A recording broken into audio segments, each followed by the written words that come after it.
je vous retrouve aujourd'hui avec une nouvelle vidéo, toujours sur mon petit carnet d'été. J'approche de la fin, puisqu'avec vous, je vais faire en fait deux doubles pages ici que je vais un peu travailler ensemble. Coucou.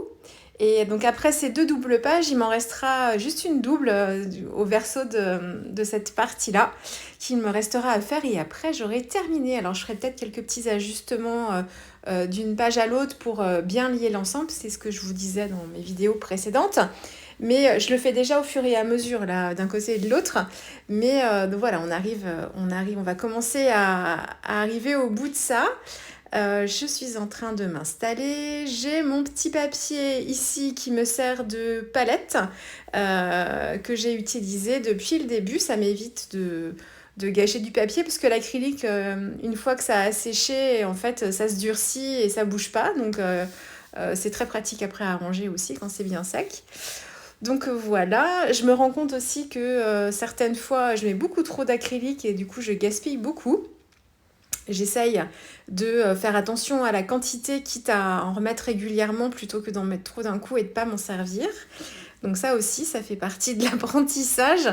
Quelquefois, je travaille directement à la sortie du tube, mais en fait, là, comme j'ai déjà travaillé mon fond, je procède un petit peu différemment que sur une page d'art journal classique, où je vais travailler des univers différents d'une page à l'autre. Là, je suis sur le carnet accordéon, donc et je suis sur une thématique, donc c'est pas forcément le même process. Et du coup, même en termes d'utilisation de produits, la façon dont je les utilise, je fais pas forcément pareil. Alors, j'ai travaillé la sirène qui est tout à gauche. Et j'avais envie de travailler, donc j'ai la sirène qui est sur son rocher, et puis j'avais une photo d'une sirène qui est en train de marcher sur le sable avec sa queue de sirène sur l'épaule. Donc, l'idée de base, c'est d'incorporer cette sirène à pied, de pas trop l'éloigner de la sirène sur son rocher, parce qu'on est un petit peu dans la suite de l'histoire, et de pas trop l'éloigner, mais qu'elle soit pas trop proche non plus pour que j'ai le temps de raconter de travailler mes scènes. Euh, par rapport à ce qui me reste à faire, par rapport aux images que j'avais envie de mettre dedans et l'histoire que je me raconte, c'est ce que je vous disais dans la vidéo d'avant, c'est que je commence à arriver au bout de mes images. Donc en fait, il faut que je réfléchis un petit peu plus à la façon dont je positionne mes images, sur quelle page, pour que en fait, il me reste ensuite suffisamment de choses à mettre dedans. Alors je suis pas obligée de tout remplir non plus, mais c'est comme ça que je vois le projet ici. Donc j'ai essayé de mettre la sirène un peu plus loin, donc j'ai laissé une double page, j'ai mis la sirène sur la double page d'après, donc elle est juste à côté de ma baigneuse avec son bonnet. Et puis entre la sirène à pied et la sirène sur son rocher, il me reste une double page sur laquelle en fait je vais travailler un peu plus, enfin légèrement, vous allez voir pas si légèrement que ça, mais en fait je vais y mettre des illustrations qui viennent imager en fait le monde marin. Donc là j'ai choisi de travailler avec des méduses parce que j'ai pas mal travaillé les poissons de l'autre côté. Donc j'avais envie de changer un petit peu. Donc je suis avec deux méduses. Donc on est plus pour planter le décor un petit peu ici. C'est vraiment pour se mettre dans l'ambiance, mais je n'ai pas de personnages en fait principaux ici. J'ai deux méduses différentes. J'en ai une récupérée sur Pinterest et j'en ai une autre qui provient d'un fichier Etsy. Au début, je comptais en mettre 3, puis je trouvais que ça faisait trop. Donc j'ai gardé que deux versions. Une plus grosse que je viens appliquer en transfert d'image avec un tout petit bout à gauche qui va dépasser sur la page d'avant pour toujours faire le lien qu'une fois qu'on déplie le carnet, ça se déroule quand même plutôt bien et que chaque page soit liée les unes aux autres. Et puis la deuxième méduse est plus petite et je l'ai mise un petit peu plus sur le côté. Elle ne dépassera pas de la page d'après. Donc voilà, et ensuite donc ma sirène elle est encore plus loin. Et pour illustrer la double page, parce que je travaille mes pages de façon à ce qu'une fois que le carnet est déplié, les pages se parlent, que l'œil puisse naviguer, c'est le cas de le dire, puisse naviguer en fait au fur et à mesure et qu'on n'ait pas des changements d'ambiance et des ruptures quand le carnet est déplié. Mais par contre, je travaille aussi mon carnet fermé, c'est-à-dire que je travaille vraiment avec juste ma double page pour créer ma scène, parce que à chaque double page, je raconte quand même quelque chose. Donc voilà un petit peu comment je procède quand je travaille dans un carnet accordéon qui est censé en fait, d'autant plus ici, parce que j'ai vraiment une thématique particulière. Donc je le travaille vraiment comme un mini-album. J'ai fait mes transferts, donc presque tout est transféré sauf la sirène à pied que j'ai juste imprimé sur un papier un papier d'imprimante classique que j'ai détouré. Tout le reste est en transfert. Alors pourquoi je fais pas que des transferts sur ma page?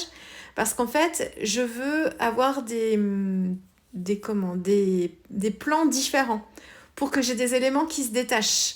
Il n'y a pas d'obligation à faire ça comme ça non plus, mais en fait, j'avais envie que j'ai la sirène sur son rocher qui est déjà en transfert d'image, que j'ai bien travaillé pour qu'elle ressorte bien du fond.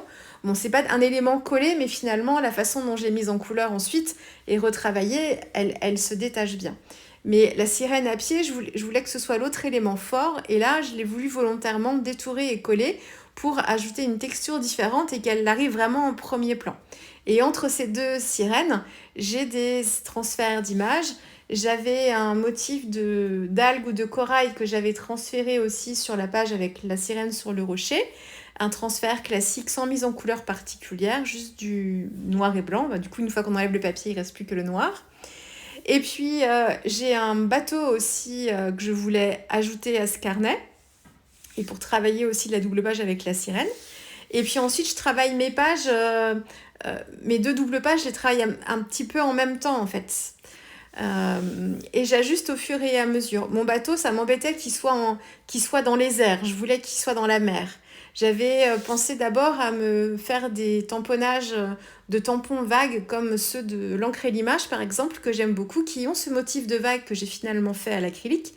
Mais mon idée de départ, c'était de rajouter une mise en couleur d'un collage que j'aurais fait sur un papier à part et que j'aurais rajouté par-dessus. Mais ici, encore une fois, c'est une façon aussi pour moi de m'exercer à l'acrylique. Donc, j'ai pas choisi la facilité, entre guillemets. Enfin, ce qui me paraît pour moi, ce qui est plus facile pour moi, c'est d'utiliser un tampon et de le mettre en couleur à l'aquarelle. C'est quelque chose que je fais très souvent. Mais là, je voulais encore une fois tout travailler le plus possible avec mes acryliques. Donc, j'ai essayé de refaire un peu ce que j'avais dans la tête, qui ressemble un petit peu au tampon de Manuela. J'aurais pu me le mettre d'ailleurs, ça aurait été encore mieux. J'aurais pu me le mettre devant moi pour avoir un repère visuel et m'aider dans les mouvements des vagues aussi. Quand j'en fais une, j'ai pas trop de soucis, mais quand j'entremêle plusieurs vagues ensemble, autant je l'ai plutôt pas mal réussi sur la partie de droite, autant sur la partie de gauche, ça me plaît un petit peu moins.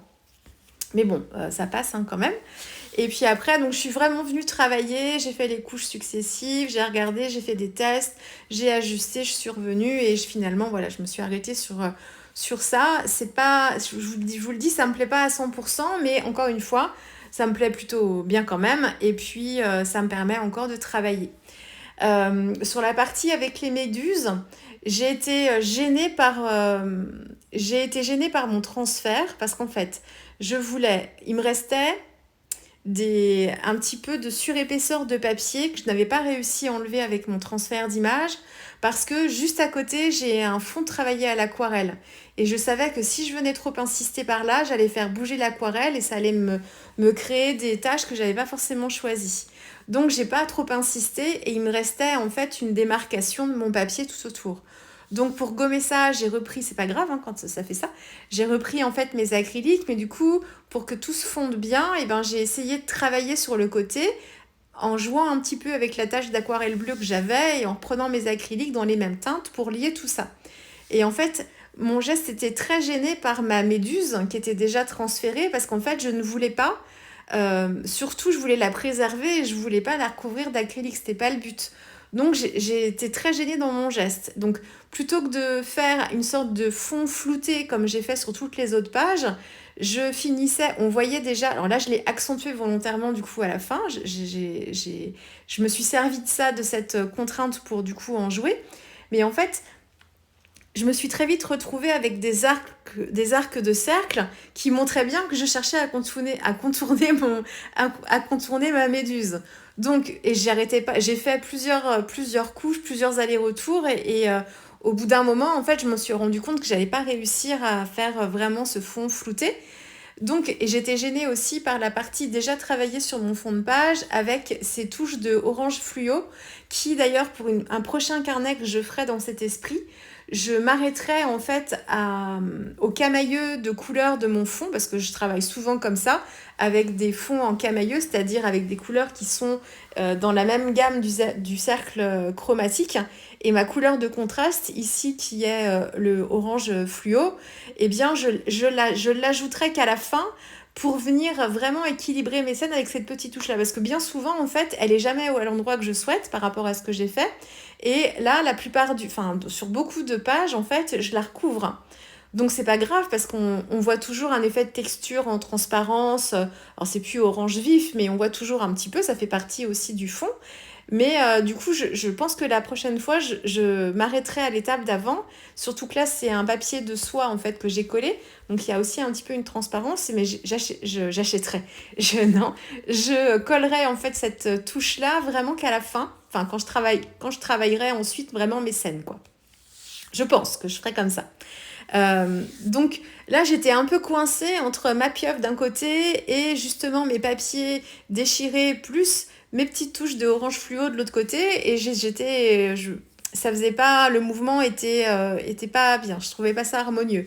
Donc, quitte à faire cet arc de cercle, je me suis dit, eh bien, c'est pas grave, autant reproduire le mouvement d'une vague, finalement, parce qu'on était dans la rondeur et dans l'arrondi, et allons-y, quoi. Prenons le parti pris à fond et jouons là-dessus. Donc, j'ai accentué ce mouvement, j'ai repris mes acryliques, cette fois, sans chercher à flouter, mais plutôt en essayant de créer une forme comme ça, un mouvement de vague. Donc je suis revenue avec du blanc, toujours les mêmes couleurs, hein, le blanc, le turquoise, le bleu de France de Charvin et mon grit paint. Et je suis venue avec mon pinceau faire des stries, en fait vraiment des marques pour vraiment créer plein de reliefs et plein de détails dans cette vague. Et puis pour que ça ait vraiment l'air d'une vague, parce que avant ça n'en avait, enfin ça faisait un mouvement mais ça suffisait pas. Ça faisait vraiment un arc et pas forcément une vague. Eh bien, j'ai vraiment créé un effet de vague sur le bas pour en avoir deux en fait et jouer vraiment à fond sur ce truc-là. Et du coup, ça me fait un rappel de ce que j'ai travaillé sur le verso en fait de cet accordéon. Tout ce que j'ai travaillé sur le système de vagues, sur mes couvertures, ma couverture du pop-up, eh bien, on a un rappel de l'autre côté aussi, de la même façon, pour que tout se parle ensuite quand on va regarder le carnet et qu'on va passer les pages les unes après les autres. Donc voilà, mais vous voyez, ça c'est encore une fois, c'est un rattrapage. C'est parce que j'ai pas réussi à faire ce que je voulais et du coup, j'ai réfléchi à ce que j'allais finalement pouvoir faire et les idées sont venues comme ça. Et ensuite, je trouvais, une fois que donc j'ai fait ça, j'ai pas fait mes feuilles tout de suite, je crois. Et après, quand je fermais mon carnet, sans le déplier le carnet, que j'avais juste ma double page, eh bien, j'étais très gênée visuellement par la touche de orange au milieu. Donc, j'ai pas hésité à tout recouvrir et à vraiment retravailler mon fond comme je l'ai fait sur presque chacune des pages d'ailleurs. Donc, on voit un peu l'aquarelle par transparence, mais plus beaucoup. Et j'ai vraiment tout retravaillé. Ça a atténué aussi les papiers imprimés que j'avais collés et qui étaient un peu trop chargés finalement à mon goût. C'était pas que des papiers avec des écritures, j'avais aussi des motifs. Et du coup, ça m'a permis d'aplanir tout ça et d'être un petit peu plus à l'aise visuellement. J'ai fait mes feuilles avec mon Posca. Je me suis un peu lâchée sur les feuilles. En plus, je les ai faites au début très centrées en fait. Ça me plaisait pas. Puis une fois que je suis partie à faire des feuilles, j'ai beaucoup de mal à m'arrêter. J'en ferai des pages entières. Donc, je les ai quand même travaillées jusqu'au bout. Et puis ensuite, j'ai essayé de voir comment j'allais pouvoir harmoniser tout ça parce que ça faisait vraiment une masse assez imposante. Donc, et d'autant que j'en ai aussi pas mal sur la page tout à gauche avec la sirène sur son rocher aussi. Donc ça faisait un petit peu beaucoup, mais elles étaient là et j'avais pas envie de les recouvrir non plus. Donc j'ai continué un petit peu à gauche, là vous voyez pas, mais sur le pli pour étendre un petit peu et essayer de faire que l'ensemble soit un petit peu plus harmonieux. J'ai mis en couleur mes méduses avec des crayons Derwent Inktense. J'avais avant préparé les méduses en les recouvrant de gesso transparent pour avoir encore une meilleure couche d'accroche et pour que mon médium se fixe encore un petit peu mieux en fait sur la page. Et puis une fois que j'ai fait ça, je me suis attaquée à ma sirène. Donc je voulais un effet vraiment plage. Elle est sur la plage et elle va vers la mer. Donc j'ai renforcé mon fond en travaillant avec un petit beige au niveau du bas. Pardon pour la caméra, j'ai pris quelque chose dans mon placard, je sais plus quoi d'ailleurs, et ça a fait bouger la caméra, pardon. Donc un effet de sable comme ça vers le bas parce que c'est là que je vais la coller, et puis ensuite j'ai essayé de faire un dégradé du beige vers le bleu et vers le blanc pour symboliser un petit peu la mer. Je l'ai collé tout simplement avec de la tacky glue. J'ai bien raclé avec une petite carte pour qu'elle soit bien aplanie et ne pas voir les boudins de colle en fait qui étaient placés en dessous. J'ai mis, une fois que ça a été bien sec, j'ai mis du gesso transparent encore une fois. Et là, en fait, je mets en couleur que la queue de sirène. En rappel, avec les couleurs que j'ai utilisées pour la sirène sur son rocher et pour qu'on ait un fil conducteur, encore une fois, sur cette partie de page. Et ça rappelle aussi les couleurs que j'ai utilisées au verso. Encore une fois, on a un lien comme ça. J'ai créé une ligne de sol sous les pieds de la jeune fille. J'en ai créé 2 parce qu'en fait elle a un pied en arrière, un pied en avant. Et puis quand ça a été bien sec, j'ai rajouté de la colle Stickles. Celle que j'ai utilisée, c'est la Stardust que j'ai utilisée sur les poissons pour le verso de cette page, et puis aussi sur la queue de sirène. Qu'est-ce que j'ai fait d'autre ? Ici, je suis en train de retravailler. Oui, en fait, mes feuilles, je les travaille comme ça sur ce carnet. Alors, c'est pas systématique, mais ici, c'est l'ordre dans lequel, en fait, je suis le plus à l'aise et ça m'évite le plus d'aller-retour, en fait. Je commence par les dessiner avec un crayon, un Posca. Je pourrais prendre du blanc. Là, je prends de l'ivoire pour casser un peu avec le côté trop contrasté du blanc. Donc je dessine mes feuilles avec un crayon Posca clair, donc là de l'ivoire. Je remplis avec un Posca beige, toujours des Posca. Et puis ensuite, je viens travailler un peu plus les contrastes avec un crayon noir pour faire tout le contour de mes feuilles et les tiges aussi. Et pour avoir un côté pas forcément bien dessiné, pas forcément bien précis et bien net. Et pour ça, en fait, j'utilise plusieurs choses. Soit un crayon gel assez fin. Ici, c'est un crayon plume que j'ai utilisé avec une encre noire indélébile. J'ai pas trop tenté avec les Posca parce que les mines des Posca sont plus épaisses. Et là, je voulais quelque chose de vraiment très très fin, quitte à doubler ou tripler mes traits d'ailleurs, sans les faire se superposer vraiment. Hein, je cherche vraiment le côté griffonné. Donc voilà, et c'est ce qui me permet d'aller plus vite.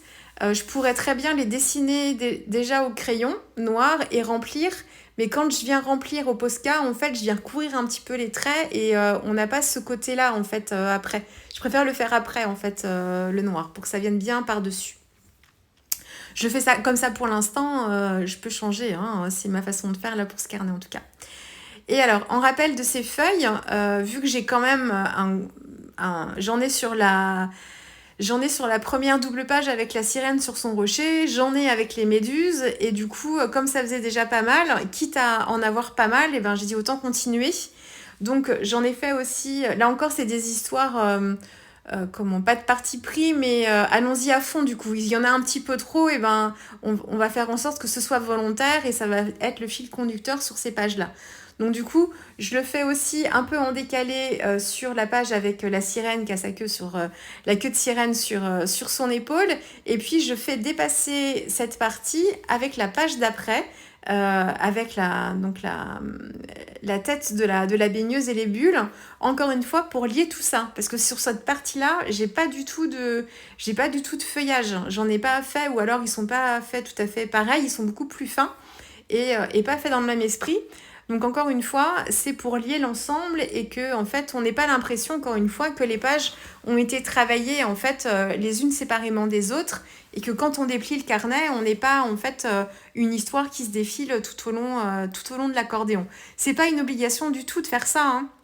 C'est vraiment parce que je travaille là sur la thématique de la mer et que je raconte une histoire en fait au fil des pages.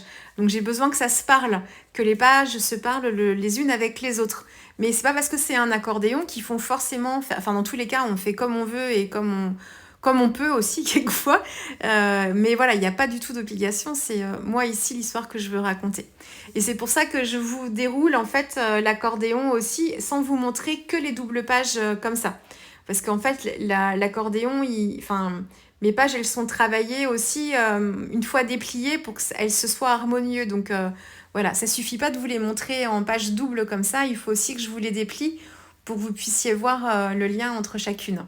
J'ai rajouté des coraux avec un tampon de Art by Marlène, le même tampon que j'ai utilisé en fait de l'autre côté, encore une fois, pour que les deux côtés se parlent. Qu'est-ce que j'ai fait d'autre? Mes titres. C'est toujours compliqué là pour choisir mes titres, mais bon, j'arrive à me débrouiller quand même. Et puis du coup, c'est en fonction de l'histoire que je veux raconter ici aussi, hein. Ici, c'est un nouveau départ. Voilà. Alors, on ne sait pas si elle retourne à la mer ou si elle quitte la mer. Là, je l'ai fait du sable vers l'eau, donc c'est comme si elle retournait dans la mer, mais ça peut être aussi vu dans l'autre sens. J'ai fait des gouttes de Posca blanc aussi pour symboliser un petit peu les éclaboussures et l'écume des vagues. Et puis là encore, ça fait partie de la phase un petit peu de finition. Comme ce côté-là est terminé, cette face-là de l'accordéon est terminée, j'ai repris des motifs que j'avais utilisés dans les 2 premières doubles pages que j'avais faites avec les bateaux, les bulles, c'est-à-dire les petits arcs de cercle, et puis aussi des petits motifs d'algues que j'avais fait avec un crayon aussi Posca turquoise, pour qu'encore une fois, en fait, on n'ait pas trop de rupture, puisqu'en fait, je les ai pas toutes travaillées en même temps, puis je me suis arrêtée pendant un petit moment, une petite période aussi. Donc, quand j'ai repris mon carnet, j'étais plus dans la même dynamique. Donc, et j'ai pas fait forcément les mêmes choses. Donc, pour garder le lien, j'ai rajouté sur toutes les pages des motifs que j'avais utilisés pour les premières doubles pages. Donc, il y a des petits motifs avec le Posca turquoise. J'ai rajouté aussi donc les petits arcs de cercle que j'ai pas forcément fait en blanc systématiquement partout, mais j'ai rappelé un peu le motif pour toujours avoir le lien. Voilà, la vidéo était très très longue, du coup les photos vous sont passées un petit peu, c'est 5 secondes par 5 secondes et pas 10 par 10 comme je fais d'habitude, parce que la vidéo était déjà pas mal longue, puisque là je vous ai proposé 2 vidéos en une finalement avec ces 2 doubles pages. Voilà, donc on approche de la fin de ce carnet, il me reste donc une double page à faire. Il faut que je choisisse encore quelle illustration je vais incorporer dedans. Et puis ensuite, vous aurez la vidéo, enfin si tout se passe bien. Et puis après, je vous ferai une vidéo rétrospective de toute façon du carnet terminé. Voilà, j'espère que ça vous aura plu. Et puis nous, on se retrouve très vite avec une prochaine vidéo. Au revoir.